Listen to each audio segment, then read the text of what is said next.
I'll now demonstrate how to make crossword exercises. The exercises are meant to follow a video and text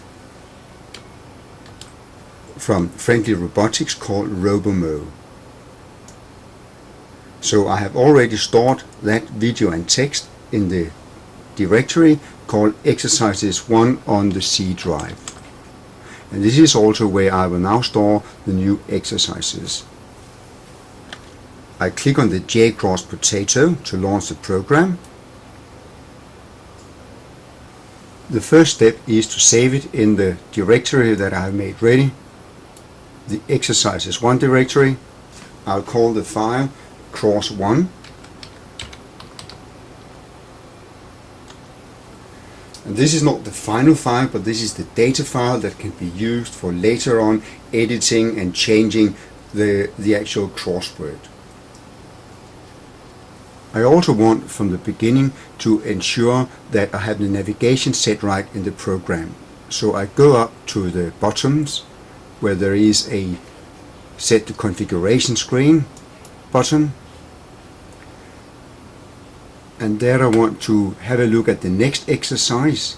My next exercise I have decided will be called Match 1, match1.htm. I want to have a contents button that will link to an index.htm, and there will be a back button.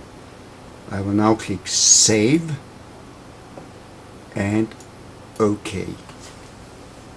Usually the most difficult thing when creating crossword exercises is to create the actual grid, but in Hot Potatoes that can be done automatically.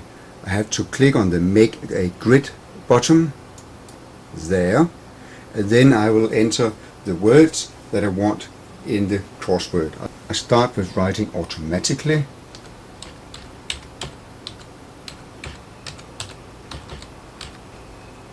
And I have already made the other words ready there. So now I have a list of words, and all I have to do now is to click on Make the Grid. And there it is. And of course there will be no crossword without some clues, so the student knows what to type in. So I add the clues.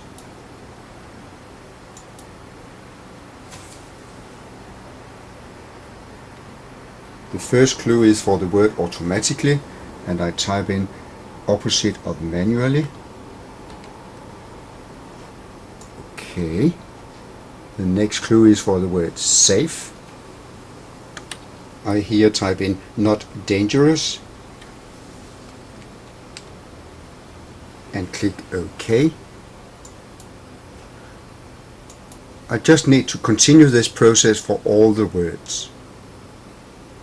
I have completed all the words across. I do the same with the words down, completely, fully.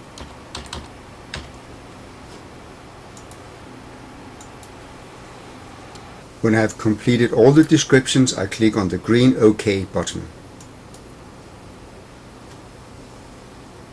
It is now time to save again,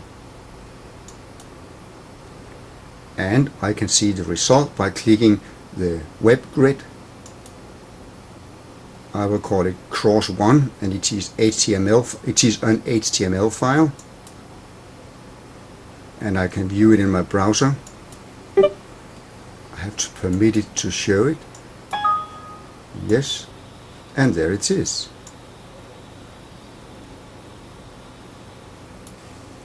I just try one of them. I click on free.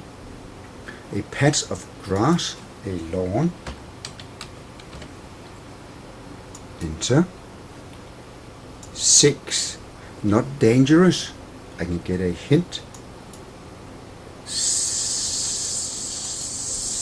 Safe. Yep. I click enter. I now have 3 files saved in the Exercises 1 file area. The Cross1, which is the one I've just made. The Cross1, which is a data file that has all the information about the crossword, where I can go in and edit words. The index_en, which is a text and video file that will link to the Cross1 file. But I would also like to have an overall index file that can be used for navigation.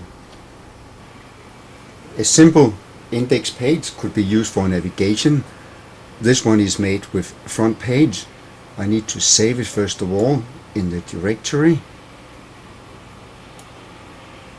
and it will have to be this computer, local disk, exercises 1, and this is where it belongs. Index. I want to link to the pools website. In the first link I type in freew languages.dk, right? Then I want to link to the video and text dealing with friendly robotics, the RoboMo. That is the one called index en there. And the exercise A, the crossword exercise, that is the one called Cross1. So now I have a navigation document or navigation HTML page that can be used. The resulting page, which is very simple, links to the pools website, goes to the friendly robotic video and text. Let's try that.